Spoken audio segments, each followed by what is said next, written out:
Thank you. With that, I'll go ahead and recognize Mr. Allred. Well, thank you, Mr. Chairman, and thank you all for being here. I know it's probably been a long day. I hope we can have a bipartisan response to our concern with Beijing's actions. But I want to be clear. We have so many strengths that the CCP could only dream of bringing to the table. And as I've had a chance to see firsthand on my travels as a member of this committee around the world, from Africa to the Indo-Pacific with our allies there, to even former Soviet states in Central Asia, everyone would prefer to trade with us, to attract our investment, and even to have us as their preferred security partner.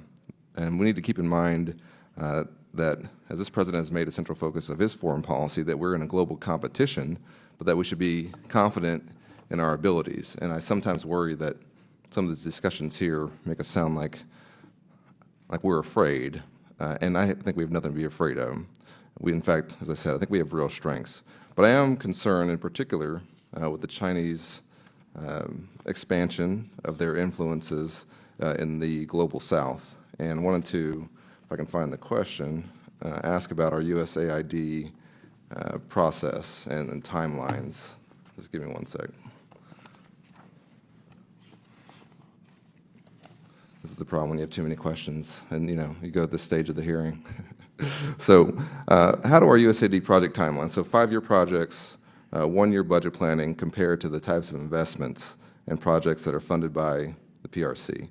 And how do those timelines, if they do or at all, inhibit longer-term and consistent U.S. engagement in partnerships around the world, particularly in the global south?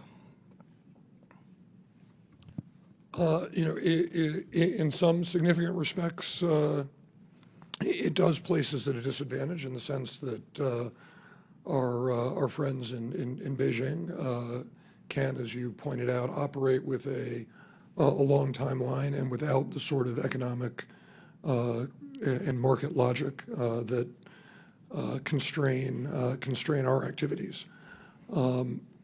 And the reality of the congressional authorization and appropriation cycle and how we work through that system to be able to obligate for projects can create a certain tension in the process, if I can put it that way. This is your opportunity to let us know how Congress can provide USAID with additional tools or resources or authorities to allow you to better compete. Because I think it's an important component of our competition. We talk a lot about our defense deterrence. We're going to talk a lot about our controls.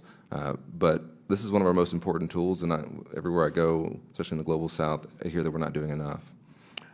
I mean, at the liberty of suggesting that you have a conversation with your friends on the Appropriations Committee, if it were possible to have multi-year appropriations, that would go a very, very long way towards allowing us to do the sort of longer-term planning that would allow us to be more competitive. Well, I just want to say to my colleagues, this is the damage that's done when we don't make long-term investments. If you want to talk about competing with China, it's in having a strategic vision that you can carry out also with our soft power. And I think we should keep that in mind. So I do want to ask about Secretary Kittenbrink and Undersecretary Estevez. We're seeing further integration of China's civilian and military industries as their policy of civil-military fusion continues. And as more and more dual-use technologies come on the market, how do we effectively control exports of these products and technologies to China? Yeah, let me start off with that. Obviously, we look at this all the time. As I talked about earlier in the advanced fabrication semiconductor area, we just cut them off from the most advanced semiconductors because I can't tell whether it's being used for a benign activity, a gaming system, or for artificial intelligence for military applications. So we just stop it.